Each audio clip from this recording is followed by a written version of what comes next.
All right, guys, we are going to be reacting to Russia's building a 20 billion mega canal to connect Europe and Asia. Let's jump in.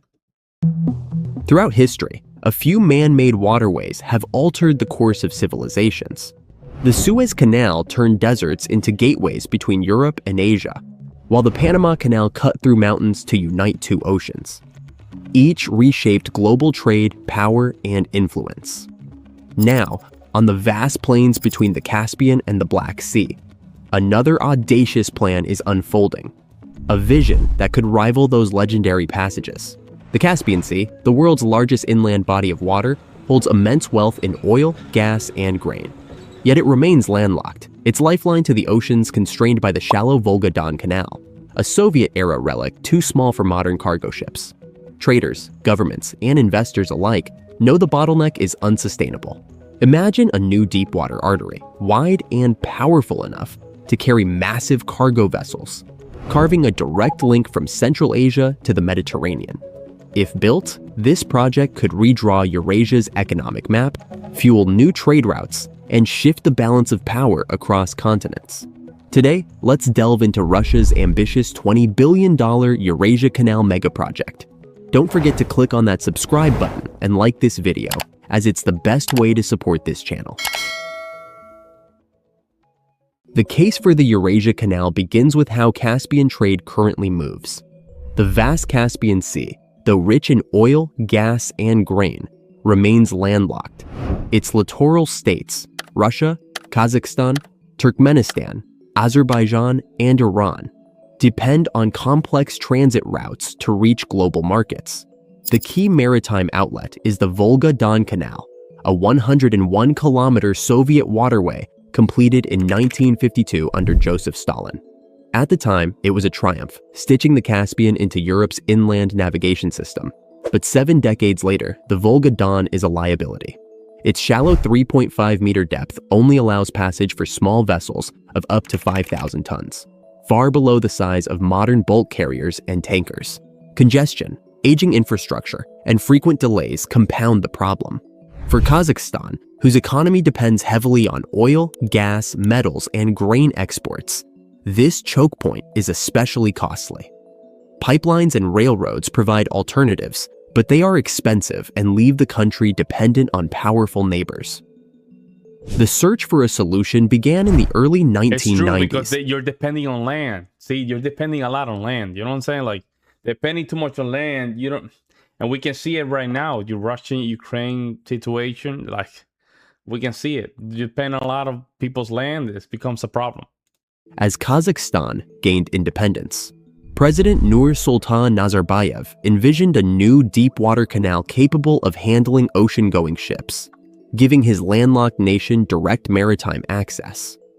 By the mid-2000s, as Kazakhstan's oil boom accelerated and China launched its Belt and Road Initiative, the idea gained traction. In 2007, Nazarbayev formally proposed the project to Russia. For Russia, it offered modernization and influence. For Kazakhstan, independence in trade. For China, a new artery in its Eurasian strategy. The Eurasia Canal thus emerged not only as an infrastructure plan, but as a strategic response to outdated routes and shifting geopolitics. The Eurasia Canal is envisioned as far more than a shipping lane. Planned to cut across southern Russia along the Kuma-Manik Depression, a natural lowland corridor that has long been studied for navigation, it would stretch roughly 700 kilometers with a depth of 6.5 to 7 meters, enough to handle ocean-going vessels of 10,000 to 15,000 tons, triple the capacity of the outdated Volga-Don Canal. At full operation, it could move 75 to 100 million tons of cargo annually, placing it among the world's most important waterways. The canal would give Caspian ports like Aktau in Kazakhstan, Astrakhan in Russia, and Turkmenbashi in Turkmenistan a direct deep-water route to the Black Sea.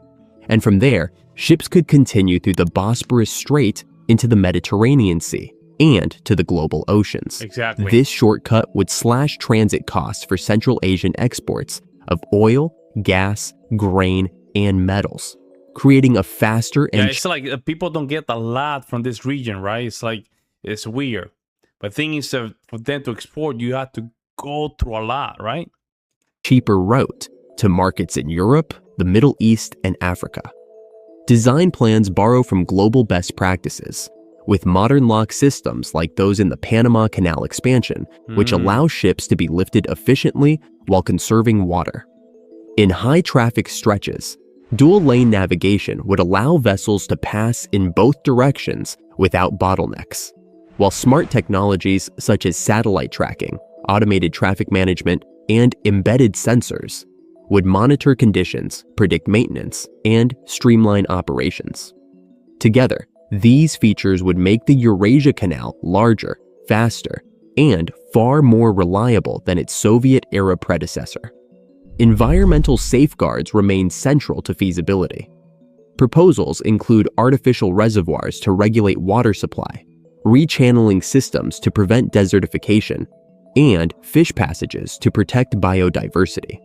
With a likely price tag exceeding $20 billion, the Eurasia Canal stands as one of the most ambitious infrastructure projects ever contemplated in Eurasia.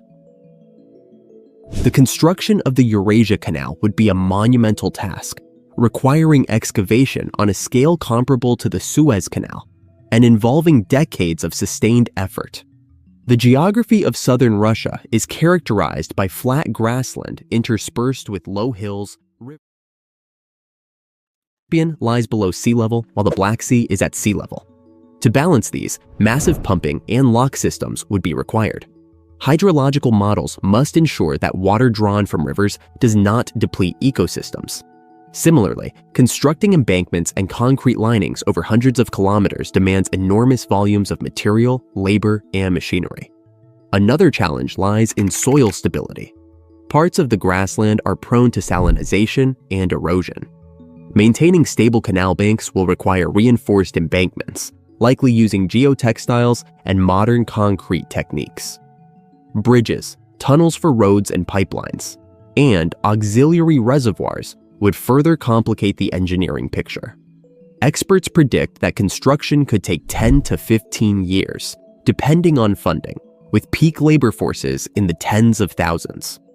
Like the Suez and Panama canals, the Eurasia Canal would become a defining engineering endeavor of its time, demanding international expertise and coordination. Financing remains the most uncertain element of the just financing the project, that's going to be a huge problem, y'all. Financing this problem, it's a great opportunity to make a lot of money, and for a lot of these countries, but financing this project is going to be a huge problem. Eurasia Canal. Russia, despite its strategic interest, faces economic headwinds and the costs of multiple large infrastructure programs. Kazakhstan, while supportive, lacks the financial scale to fund such a megaproject alone. This is where China emerges as a potential backer. Under the Belt and Road Initiative, Beijing has financed ports, railways, and energy projects across Eurasia.